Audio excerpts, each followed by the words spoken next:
all that being said, I'm very excited about the actual content of the show today. I have a very special guest coming in. Her name is Liz Montgomery. She is the founder and writer for the HappyHealthyVillage.com blog, and she is looking to do many things beyond that to help bring happy, healthy living styles to you and your family. And it is with great pleasure and honor that I introduce my guest, Liz Montgomery. Welcome to the show. Thanks, Jake. It's so nice to be here. What an honor. Oh, well, I'm excited to have you because I read a lot of your articles, and I am very interested to know what inspired you to start this whole thing. It's a good question, and I've had it from a lot of family and friends. I think you know I have a long history in corporate America, and while working a corporate job with kids and family and just life pressures, I also figured out along the way how to stay healthy. But what I learned is I couldn't do it on my own. So coming up with creative ways to stay healthy, creative ways to eat healthy, take a moment, pause and breathe. All of that I did with the help of my family and friends. And along the way, I started giving that help, giving it away and sharing it with others. And what people kept saying is, why don't you blog about it? Why don't you write about it? And so for those of you who follow me, thank you.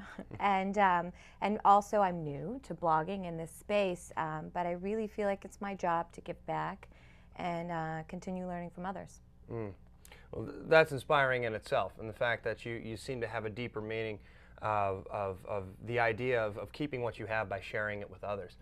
I too feel the same passion, which is one of the reasons why I do what I do. And I find great inspiration in your work. Now, you talk a little bit about family. You're very busy. You certainly have a wonderful family who I've had the pleasure to meet. And why don't you talk a little bit about like what's sort of a day in the life of getting everybody healthy and happy together, because there's a lot of bumps in the road. I know sure. One is sick right now, so there's much to talk about. So how do you go about doing that? With humor. Yeah. With a sense of humor, and with a sense of that we are all imperfect human beings.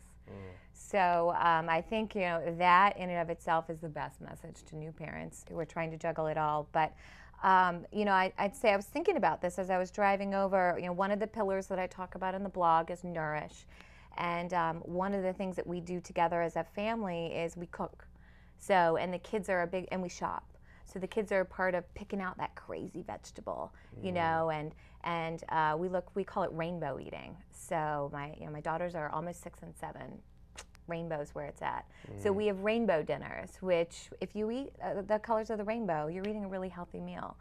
So, that's maybe an ideal day.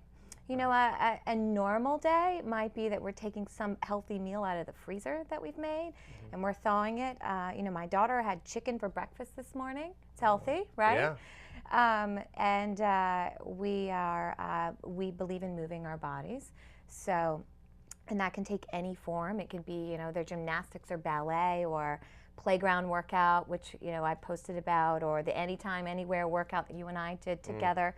The kids love to, be on the couch and coach mommy, or be a part of that.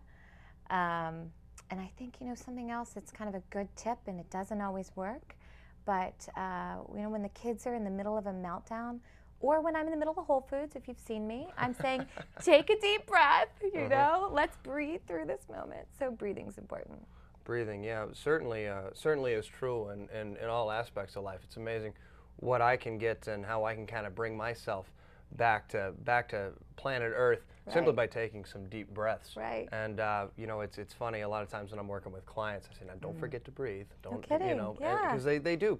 The people they get into certain modes, and it's so amazing to me how they can get focused on something else and they forget that bare necessity to breathe. To actually, your muscles need the oxygen, and it will calm you down. Absolutely. Yeah, I couldn't agree more. And I think a lot of us, back to the imperfection, theme of my life, is that I think a lot of us hold ourselves to these really high standards.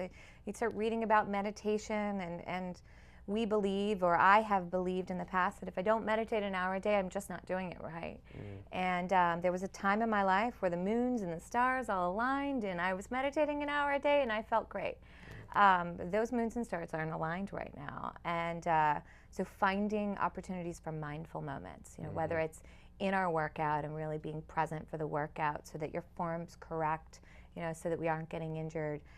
It could be shoveling snow, which is a workout in and of itself. I mean, we're talking about snow, it's that time. You know, I did 90 minutes of snow shoveling the other day because I wanted to. You know, it was a workout. I know, I'm, you know, this may not be believable, I'm but going to let it's that true. process. It's true. And I'm going to it's remember true. that you said that on the next storm. I'm going to give you a call. Talk to me every storm. My husband thinks it's crazy. But you know, the air, it's fresh. You know, it's a workout in the context of our lives as they are today, being happy and healthy. I mean, that's what I'm really all about.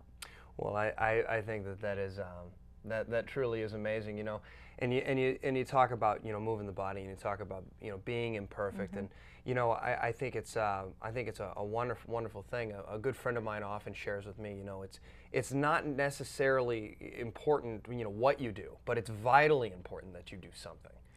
You know, absolutely. and to get moving. So a question that I would have, like, let's say you're having a busy day and you only got 20 minutes. You know, something that, and you want to do something for your body. You want to be in motion, and it's just you, and you got everything else. Like, I don't know, the kids are at practice. You know, husband's at work, and you just got 20 minutes for you. What are some things that you would consider doing, or what are some things that you can suggest to our viewers that you would do? Sure. Well, like you, I'm a runner. So I am, you know, running is my go-to. And, you know, so if I, you know, it's a day where I can run, or it doesn't really matter. I mean, we just talked about running in cold weather, right? So we take your tips, we can run anywhere. But if it's 20 minutes and I really want an all-over body workout, I've done things where I run in intervals. So, you know, maybe I'm running, I have a watch, I'm running, you know, 2.5 minutes. And then, you know, I'll do, or actually we can do it by the neighborhood, right? So you run a full street, or you run around the block. And then I'll take a house and I'll do lunges for the length of that house. And then I'll run another 2 minutes, and I'll take another house and I'll do lunges for that house. So what I'm doing is my heart rate never actually fully comes down, but I'm incorporating also, you know, the both the cardio but also the muscle work that's really important to get in 20 minutes. So, you know, it could be push-ups, it could be plank. It's really whatever I'm feeling that day. My neighbors, you know, I live in Newton Highlands. My neighbors will tell you they have seen me do this, you know. So I'd say that for me, at the end of 20 minutes, if I'm sweating, then it's a good 20 minutes. You know, and those 20 minutes, no matter how you use them. So that's just one example. There's a ton of different ways we could incorporate 20 minutes. I mean, one way would be you walk your kids to school and you've got 20 minutes to walk back. Yeah, that's right. true. So what do you do with those 20 minutes? That's true. Or walking the kids to school. We've done the hopscotch for, you know, we're going to hopscotch for 3 houses. We're going to broad jump for 3 houses. Now let's walk backwards. That's bold. It is. It is. You know, I'm not afraid. I'm not afraid. That's good. That's wonderful. Well, it sounds like, you know, you have a really good understanding, but you also keep it simple. I do. And that's something that I'm a big fan of as well. You know, and in a more complicated fashion, you took that 20 minutes, and what you basically described to me is you're doing an aerobic activity with anaerobic intervals. You know, and that's a big deal. Like that's a wonderful workout, and that's a wonderful easy thing that you can do, and most other people can do as well. So that's I think that's awesome, and in fact I got about 20 minutes after the show today, so I think maybe on my way back to Wellesley Square I may take you. I'm gonna have to change. I'm gonna join you. Well, we can do it. You know, there's always running shoes in the car. That's right. Always. Yeah, and that's bringing Always me to my prepared. next point. You know, I always have. You know, they always say to buy multiple pairs of running shoes, and I typically don't throw mine out. I do have a pair of running shoes in the trunk. I do have a pair of running shoes at the fitness studio.